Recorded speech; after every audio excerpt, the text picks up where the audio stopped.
Olá, gente, tudo bem? Bem-vindo ao podcast do site RD News. Como você tá? Tá tudo bem por aí? Olha, quero te chamar para se inscrever no nosso canal e seguir a gente nas redes sociais. Vamos falar de coisa boa? A política tá bombando aí com o julgamento do ex-presidente Jair Bolsonaro, mas vamos falar de uma coisa que é histórica para Mato Grosso. Mato Grosso conseguiu se destacar no Festival de Gramado e o filme Cinco Tipos de Medo do nosso cuiabano Bruno Bini venceu aí grandes prêmios, que são os Quiquitos. E nós já adiantamos aqui para você o filme Cinco Tipos de Medo e hoje nós estamos aqui com o Bruno para falar desse momento histórico do nosso cinema. Bruno, prazer em te ver de novo aqui, tô vendo você com seu Kikito, tô tão orgulhosa de você, Bruno, parabéns. Obrigado, Grace. Prazer estar aqui falando de cinema, falando da nossa conquista.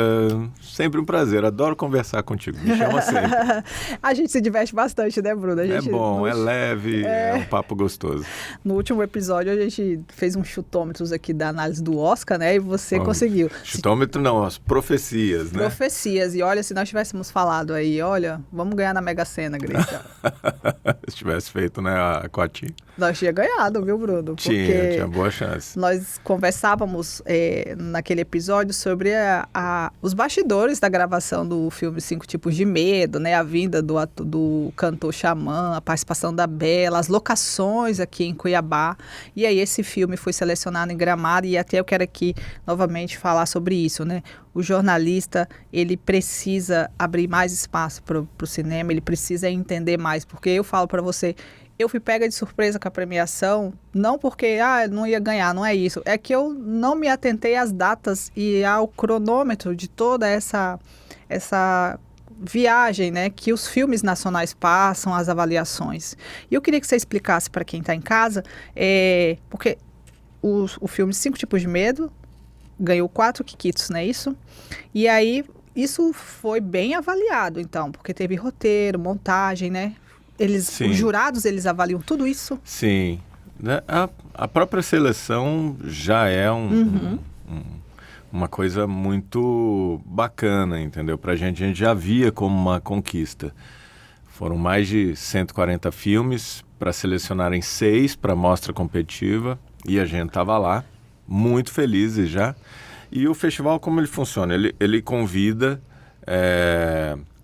profissionais do meio para comporem o júri e esse júri ele avalia todos os filmes e atribui os prêmios de acordo com essa avaliação deles, que é uma avaliação técnica que passa pelos vários setores, vamos chamar assim, de um filme. Então eles premiam direção de arte, fotografia, roteiro, montagem, direção, sabe, e melhor filme, atuação do elenco e tudo mais. E fica muito feliz na noite da premiação. Mostra aí pra gente um pouquinho, Wellington. A gente pegou umas imagenzinhas. Na noite da premiação foi incrível, foi uma noite de muita alegria, um carinho muito grande que a gente recebeu. Já no dia da exibição do filme. Foi incrível, foi surreal a recepção. A gente sempre torce, né, para o nosso filme ser bem recebido, torce para que as pessoas gostem, mas ali superou as nossas expectativas. Foi especial. Bruno, me fala aí, por exemplo, foi no festival aí de Gramado que o filme passou todinho a primeira vez. Sim, foi a premiere mundial dele. Mas ali já tinha a avaliação dele. Já, tipo, as pessoas que participaram já tinham colocado a notinha. Não, eles assistem junto com o público. Entendeu? Porque é importante para eles entenderem a reação do público ao filme.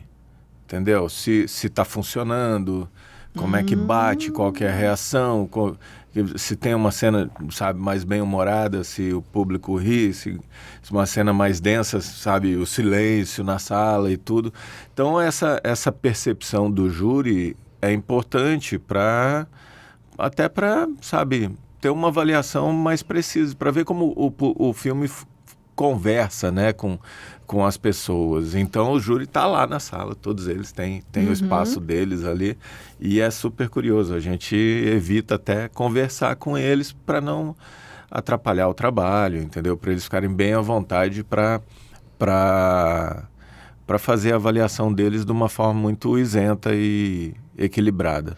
Então, não é igual o Oscar, que já tem tudo certinho, não. Não, é diferente. É tudo na hora, então, festivais são assim, festivais têm o júri, que é convidado, e o júri tem um presidente, no caso de Gramado foram cinco profissionais, e no Oscar, como que acontece? A votação vai acontecendo para todos os filmes que estão inscritos e indicados, entendeu? E aí a academia vota em cada um desses filmes, dá a sua nota, os membros da academia, e eles fazem esse compilado desses votos. Então é quase uma eleição, o Oscar. Você vai eleger o melhor diretor, a melhor fotografia e tal, dentro das categorias. No Festival de Cinema... Vai rodando aí, Wellington. No Festival... Vai lá, Wellington. O Festival de Cinema... o júri se debruça sobre os filmes selecionados que estão passando ali, entendeu? Então, às vezes acontece de, por exemplo,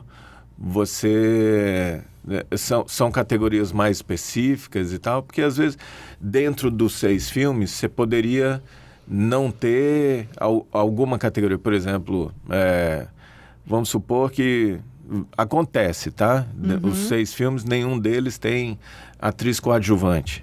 Então aí o júri não tem como votar numa atriz coadjuvante que não tem lá. Então é bem específico. Esses prêmios são dentro desse universo dos filmes selecionados, entendeu? E como foi o Bruno Bini lá nessa plateia, nesse momento, assim? Você ouvia o que as pessoas... Porque às vezes a gente comenta, né? Tá no cinema, a gente... Ai, meu Deus, tá engraçado. Esse filme tá demais, tá uma porcaria. Como que era o Bruno Bini e a família tentando... 2 horas de ansiedade.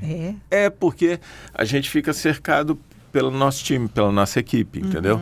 Então eu sentei do lado do elenco, atrás tinha mais gente da equipe, na frente mais gente da equipe, então a gente estava entre nós, eu não conseguia, sabe, ter um ouvir feedback nem nada disso, mas às vezes tem, sabe, um momento mais denso e tal, um comentário aqui e ali, um momento mais bem-humorado, uma risada e tal, mas... O retorno mesmo veio no final do filme. A gente acabou o filme, os créditos começaram a subir, a gente teve muitos aplausos. Esses aplausos pararam um pouquinho enquanto os créditos continuavam. E na hora que os créditos chegaram ao fim, os aplausos voltaram. E quando acendeu a luz, a gente olhou para trás, a sala estava de pé, entendeu? E foi incrível, foi um momento... assim, que eu vou guardar com muito carinho, porque a gente faz o filme mesmo para as pessoas, entendeu? E ter esse retorno do público de uma maneira tão espontânea e natural, para mim é incrível, é uma grande conquista isso, essa conversa com o público, entendeu? Ali você já ganhou o primeiro Kikito, né? Ali eu ganhei o Kikito de carinho, sabe, do público. Foi uma recepção muito carinhosa. E logo depois, as pessoas vindo falar que gostaram disso, daquilo do filme, que o filme, sabe, de alguma forma tocou elas. E esse momento é muito especial. Ô Bruno, eu guardei uma opinião de um especialista, o Luiz Anin, que é do Estadão. E eu achei muito interessante o que ele falou. Ele falou assim, cenas de ação muito bem filmadas, e um elenco superlativo. E aí a gente tinha comentado, inclusive no episódio anterior, sobre como que foi a cena do tiroteio lá na Miguel Sutil, né? Ali perto da Miguel Sutil, Que ali, aí tem um xamã, inclusive, nessa cena, né? E foi interessante porque você ganhou o prêmio de melhor montagem, né? Essa montagem tem a ver também com isso, com essa... Tem, conversa. Cenas de ação, elas dependem muito, né, de como você está contando a história. Não só como você filmou, né, aí você escolhe, como é que eu vou fazer isso? Vou planos abertos, planos fechados, para lá e para cá, porque a cena de ação, de tiroteio principalmente, quando envolve muita gente, e é uma cena de tiroteio onde a gente tem 9 pessoas envolvidas, entendeu? Cada um de um lado e tal. Então tem uma geografia da cena que precisava ficar clara. Então a forma como a gente filmou, escolheu onde colocar a câmera em cada plano e tal, foi pensando nisso também, de forma que a gente mantivesse a intensidade do momento, mas o espectador não se perdesse no meio de tanta coisa que estava acontecendo ali. E a montagem ajuda muito nisso, sabe? A deixar a cena mais dinâmica, compreensível, mais dinâmica, sabe? Mais intensa, com uma história, né? Mas sem que o cara se perca de onde veio esse tiro, o que aconteceu e tal e tudo mais. Eu acho que essa coisa da montagem e da premiação, ela conversa mais com a forma como a gente contou a história como um todo. Ele é um filme não linear, ele não é aquele filme que começa, tem o meio, o desenvolvimento e acaba e tem o fim. Ele vai até alguns momentos, ele volta para contar a história de um outro ponto de vista, a gente anda um pouquinho, depois eu trago outro ponto de vista, então a gente vê a mesma coisa acontecendo algumas vezes durante o filme e com essa mudança de qual personagem a gente está acompanhando, entendeu? Então acho que isso interessou muito o júri e o público lá. Ficou bem construído, né? Eu acho que ficou. Será? Deu trabalho, então eu espero que tenha ficado. E a gente pensa agora, né? Quando saiu a premiação, houve muitas matérias, não sei se você teve tempo, né? Porque você também é atarefado agora, graças a Deus. O celular ficou... surgiu aí reportagens sobre a história, de onde surgiu o filme, que é de um traficante, saiu a parte da pandemia. Sem a gente dar spoiler, eu queria que você fizesse um resuminho assim do que fala 5 tipos de medo, mas não fala muito, que é para o povo ir no cinema quando a gente lançar. Lógico. Os 5 tipos de medo é um filme sobre violência urbana, que é um dos grandes problemas que a gente tem no Brasil hoje, né? E ele aborda, sabe? Eu acho que ele lança um olhar sobre como essa violência ela afeta a vida das pessoas, mesmo aquelas que se sentem, sabe, em segurança. E a gente tem um pouco desse sentimento, né? Às vezes a gente se acostuma tanto, sabe? A gente vê as notícias, a gente acompanha, mas de certa forma acho até pela quantidade de notícias que a gente tem, isso vira paisagem. Isso é uma coisa que me gera um incômodo, entendeu? Porque a gente não sabe como reagir a isso até o momento em que acontece com a gente. Então eu queria falar um pouco disso. E eu parto de acontecimentos que são histórias reais que a gente teve aqui em Cuiabá, na nossa história recente, para construir esse universo, para falar sobre essa história. É um filme que fala de encontros, eu escolhi também como tema essa coisa da interação entre as pessoas que entram na nossa vida, às vezes por acaso até, e que tem uma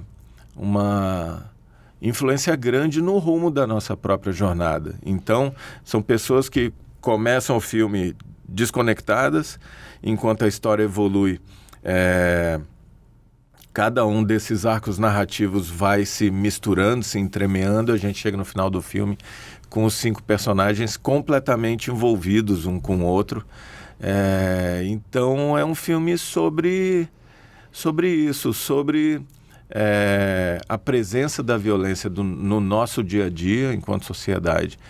E aí ele passa por várias questões, passa pela pandemia também, ele fala um pouco do abandono do poder público, entendeu? Como você falou, saíram algumas matérias. Um dos fatos que inspirou o filme, ele é quando uma comunidade decidiu se unir para levantar recursos para tirar um criminoso da cadeia, porque eles diziam que ele garantia segurança. E isso é uma inversão grande de valores e atribuições, é uma comunidade completamente abandonada, à margem, sabe, do trabalho do poder público, que devia, sim, ele mesmo estar garantindo essa segurança.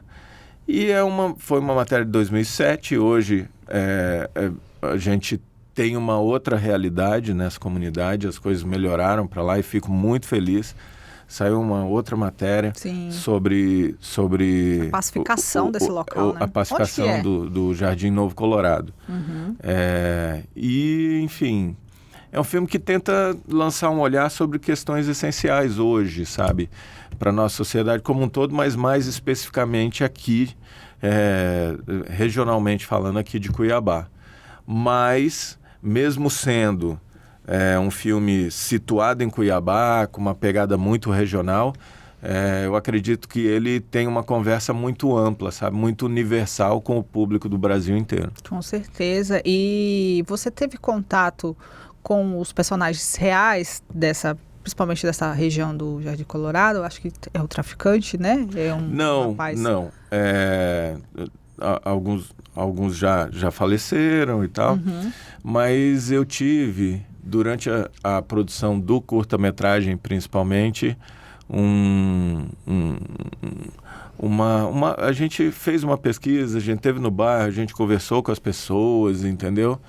E é engraçado o quanto eu estava falando de histórias que são universais e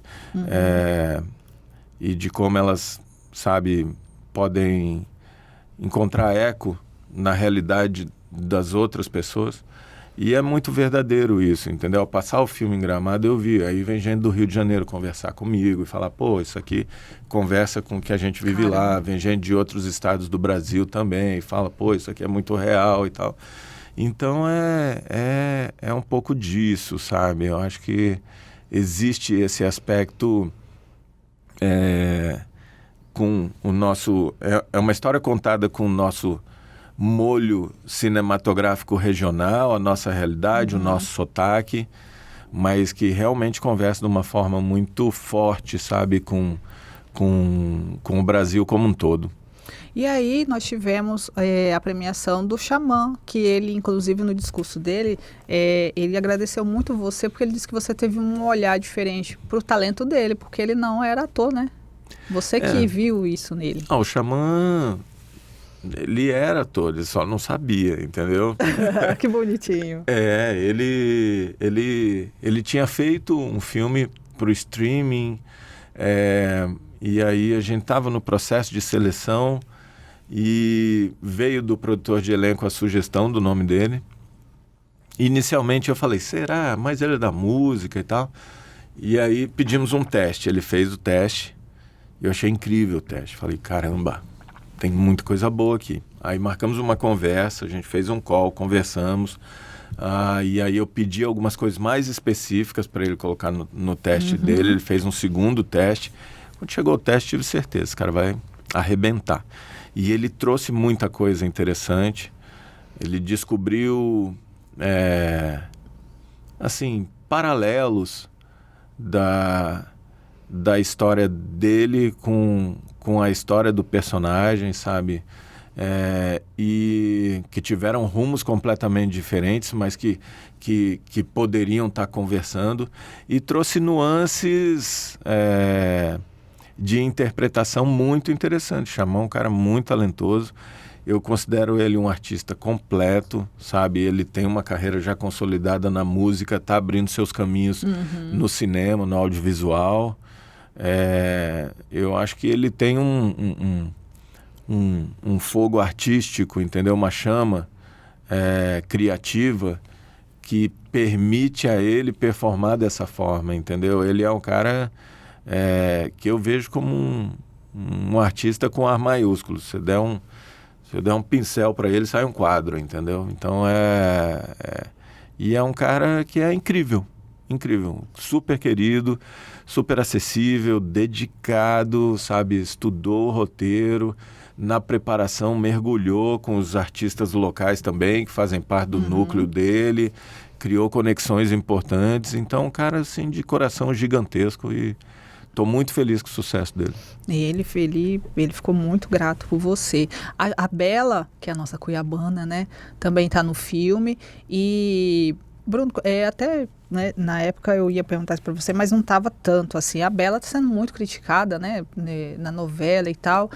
E aí eu fico, meu Deus, como que as pessoas criticam a Bela assim, né? Uma menina de Mato Grosso. É a atriz principal de uma novela no horário nobre. Eu acho que o que as pessoas querem da Bela? Não, eu acho que esse verbo, Grace, ele é no pretérito.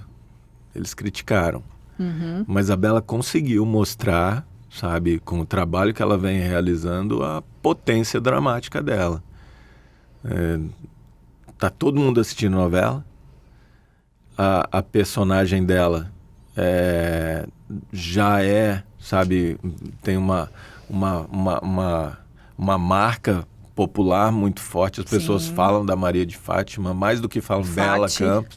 Então, sabe, ela construiu uma personagem que hoje faz parte do contexto cultural brasileiro de uma maneira muito forte, entendeu? Então, acho assim, existia dúvidas sobre se ela ia, sabe, o que ela ia fazer com esse personagem, se ela ia performar, se ela ia entregar. Essas dúvidas acabaram. Eu vi um monte de postagem falando, olha, fila para pedir desculpa para Bela Campos, entendeu? Preciso reconhecer que realmente ela entregou e tal e tudo mais. Não me surpreende, porque eu já conhecia a capacidade dela, sabe? Eu acho que existe uma questão da comparação também, sabe? É um remake, né? É um remake, foi interpretado pela Glória Pires, que é uma atriz muito competente, tem um histórico, sabe, de personagens incríveis e também tem um lugar no coração das pessoas. Então, eu vou tirar a Glória Pires para colocar essa moça que eu não conheço e tal. Então, tem um pouco disso, tem um pouco de desinformação também. Mas hoje acho que a Bela está num lugar de destaque absurdo. Tanto que a Globo está querendo assinar contrato com ela, entendeu?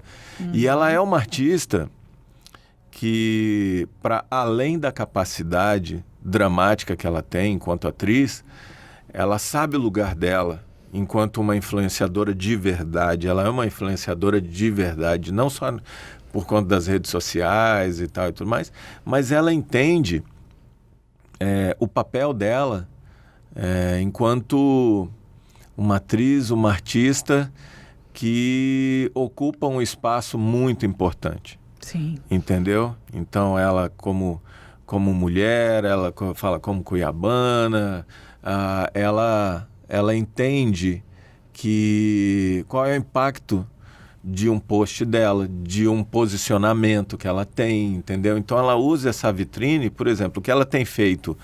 Vou dar um exemplo que é pequenininho, mas é gigantesco para as pessoas. Essa coisa dela adotar o corte de cabelo que ela adotou, entendeu? E assim, se criou uma campanha em torno desse corte de cabelo de aceitação, sabe? Do cabelo ondulado, do cabelo que não é liso, que as pessoas não precisam alisar o cabelo, entendeu? Que as mulheres, ter um corte que as mulheres negras, moderno. elas podem assumir o seu cabelo encaracolado com orgulho, que a beleza está ali e tal. Isso é só um aspecto. Ela se posiciona de uma maneira muito firme.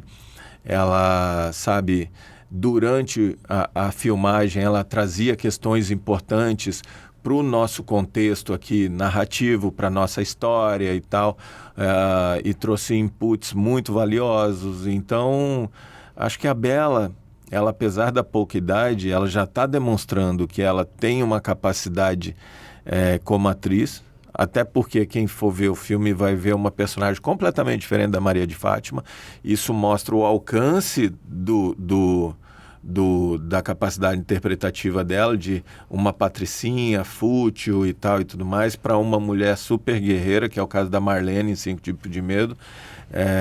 Então, assim, hoje eu vejo a Bela com uma maturidade que pouca gente da idade dela tem, entendeu? De compreensão da responsabilidade artística que ela tem. E eu vejo que ela não é assim, ela não trabalha para ser famosa, né? Não. Principalmente nas redes sociais, igual você falou. Inclusive, ela se posicionou recentemente sobre ela não...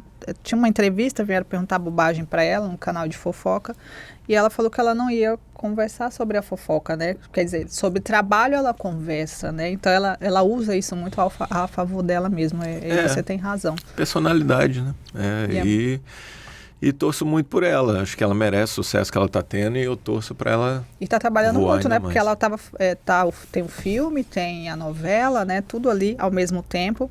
E eu adorei que ela descoloriu a sobrancelha também na premiação. Eu fiquei, será que ela raspou ou descoloriu? Aí depois fui no Instagram e eu tinha visto que ela tinha descolorido. Muita personalidade. Bruno? Acho que foi até um movimento para ela descolar da personagem da novela, entendeu? Ela estava ali falando do filme. Sabe, é uma coisa que parece pequena, mas é tão importante, entendeu? Porque se ela tivesse ali no tapete vermelho, do jeito que ela está na novela, as pessoas iam ver a Maria de Fátima. Não iam ver a atriz que está fazendo um personagem diferente num filme brasileiro, entendeu? Então, é esse tipo de olhar que leva a Bela para um lugar muito especial. Certo. Perfeito, Bruno, sua colocação maravilhosa. Vamos lá. A pergunta que não quer calar. Os prêmios de Gramado são os nossos Oscars brasileiros? Eles podem ser o que a gente quiser. Nós podemos entendeu? ir aí, sei lá, disputar um Globo de Ouro, um Oscar. A gente pode sonhar mais alto, Bruno? Vamos... A gente pode tudo, entendeu? Porque depois que eu ainda estou aqui, chegou lá, sabe que a gente não pode ir com 5 tipos de medo? A gente tem premiações no Brasil que são mais parecidas com o Oscar, entendeu? A gente tem a Academia do Cinema Brasileiro, eles têm a premiação dele. Tem o Grande Prêmio do Cinema Brasileiro, que é o Troféu Grande Otelo. E, enfim, ali tem uma votação mais parecida com o Oscar, entendeu? Entendi. Mas eu estou entendendo qual é a sua pergunta. Você quer saber os 5 tipos de medo? Quero saber qual que é aí, se a gente pode sonhar, né? Grace, não, aqui... Não, a gente pode ir para o Grande Otelo, a gente pode... Pode, com certeza. A gente pode ir para o Grande Prêmio. Eu acho que é algo que não está, sabe, assim, não é uma coisa inalcançável. É algo que a gente está trabalhando para alcançar, entendeu? Isso. Essa é a minha pergunta. Tipo, a gente não está aqui querendo, estamos se achando, não é isso. Eu quero saber, como eu falei para você no início da entrevista, o jornalista tem que estudar mais cinema. Então, eu estou aprendendo com você. E nós podemos, então, aí temos com esse reconhecimento, alçar novos voos. Não, a gente trabalha para isso, entendeu? E podemos jogar para o universo, projetar, entendeu? E se não acontecer, a gente segue feliz, porque a gente está devagar e sempre, sabe, construindo caminhos, subindo degraus importantes, então, e não faz mal sonhar. Eu conversei com a Bela sobre isso, entendeu? E ela estava falando sobre o carinho que está vindo, sabe, da reação ao filme e da família dela, que ela se emocionou com o pai, com a mãe, numa ligação e tal. E eu falei para ela que a gente acha que os nossos sonhos são para nós, né? Mas eles não são. Eles são para o mundo, porque eles afetam as outras pessoas que estão ao nosso redor também. Então a gente tem a obrigação de sonhar, entendeu? E recentemente tenho aprendido isso, entendeu? Eu tenho obrigação de sonhar, tenho obrigação de projetar grandes coisas, entendeu? E estamos trabalhando, a gente trabalha tanto, entendeu? E eu acho que é importante isso e buscar ocupar esses espaços. Então vamos para o Grande Otelo? A gente quero ir para o Grande Prêmio do Cinema Brasileiro. E aí depois queremos estar lá. Podemos ir... tentar. Não, a gente pode. Esse processo tem uma shortlist, entendeu? Entendi. Eles selecionam alguns filmes dentro dessa lista de filmes e tal. Eu acho que pela primeira vez a gente tem, sabe, assim, uma chance de fazer parte, sabe, de estar nesse lugar especial do cinema brasileiro. Eu acho que é sabe, um marco importante que começa com Gramado, entendeu? Para onde vai a partir daqui, a gente não sabe, a gente torce muito pelo melhor. Mas a gente já botou o pé para dentro, entendeu? Gramado é, sim, um festival que tem uma história que anda paralela com a história do cinema brasileiro. Eles têm... É tão bonito lá no Palácio dos Festivais como eles valorizam essa história. Eles têm um museu do festival lá dentro. Eles têm placas com o nome de todos os vencedores, entendeu? Eu fui lá 10 anos atrás com curta, eu falei, queria tanto, sabe, que a gente tivesse Mato Grosso aqui, um filme de Mato Grosso e tal. E agora a gente vai ter uma plaquinha lá com o nome de 5 tipos de medo e eu me encho de orgulho disso, entendeu? É especial. Bruno, vamos lá, o pessoal pergunta muito, onde assistir 5 tipos de medo, como que vai ser esse lançamento, vamos ficar atento para a gente prestigiar. Ainda não dá para assistir, ele tem mais alguns festivais para ir. Então, o roteiro é o seguinte, a gente vai para festivais, tem esse primeiro encontro com o público, com a crítica, ver se ganha um prêmio, se não ganha, ver como o filme acontece. E é importante até para definir a estratégia de distribuição junto com a distribuidora, né, que é responsável por comercializar o filme. Não somos nós os produtores. A Downtown Films, que é a distribuidora dos 5 tipos de medo, é que vai estabelecer essa estratégia. Aí nós vamos para o cinema, vamos para as salas do Brasil inteiro. Depois disso, streaming, depois TV fechada, depois TV aberta. Então tem essas janelas que se sucedem, entendeu? O filme deve ir para os cinemas ainda no primeiro semestre do ano que vem. E lançamento aqui em Cuiabá vai ter? Porque você já veio aqui uma vez com os atores. Vai haver alguma cerimônia aqui? A gente vai ter premiere aqui. Eu faço questão que a gente lance o filme aqui com o elenco, sabe? Convidando o público cuiabano para encontrar o filme pela primeira vez. Obrigada, Bruno, por você ter vindo aqui. Eu sei que está bem corrido e eu sei do carinho que você teve por esse seu trabalho e pelo empenho seu. Fiquei muito feliz de ver você com a Pamela, com a Sofia. É que nem você falou, você ganhou, mas assim, a gente que acompanha ficou muito feliz por vocês. Muito, muito, muito. É uma conquista coletiva, eu acredito muito nisso, vejo dessa forma. De tanta gente, sabe, que tá junto comigo, sabe? O cinema é uma arte coletiva, muito coletiva. Então eu fico feliz do filme servir de plataforma para tanto artista talentoso e reconheço, sabe, os artistas e profissionais que ajudaram a fazer isso acontecer, não só no filme, mas quem já estava aí camelando há muito tempo, sabe, trabalhando, abrindo caminhos para que a gente pudesse estar alcançando cada vez mais conquistas, os novos realizadores que estão vindo. Então, eu vejo isso, entendeu? Assim, nos grupos das pessoas que não trabalharam no filme, entendeu? Mas que entendem isso como uma conquista coletiva, estavam lá, ganhamos. Entendeu? Isso me deixa feliz, sabe? Poxa, das pessoas olharem e falarem, é o nosso filme. É o filme de Mato Grosso, entendeu? Então, é o sentimento que eu vou ter quando outros filmes tiverem as suas conquistas também. Eu fiquei muito feliz lá em Gramado, quando me perguntavam, o que está sendo feito lá? Quem está realizando? Quais são os filmes e tal? E aí eu enchi a boca para falar do momento ótimo que a gente está tendo aqui, entendeu? Dos outros realizadores, dos filmes que a gente está produzindo. Então, é com toda certeza uma conquista coletiva de quem luta e trabalha pelo audiovisual e o cinema aqui em Mato Grosso. Obrigada, Bruno. Obrigado, Grace. Sempre um prazer estar aqui. Gente, segue o Bruno Bini nas redes sociais, segue a página dos 5 tipos de medo. Fica atento aí. Eu vou deixar o Instagram, porque aí você vai ficar atento quando sair aí um trailer, onde vai ser essa premiere aqui em Cuiabá, que a gente vai ficar torcendo para ser em breve. E aí, em 2026, o Bruno já deu spoiler aí, que nós já vamos encontrar o filme nas salas de cinema e nas plataformas de streaming. Um abraço, hein? Tchau.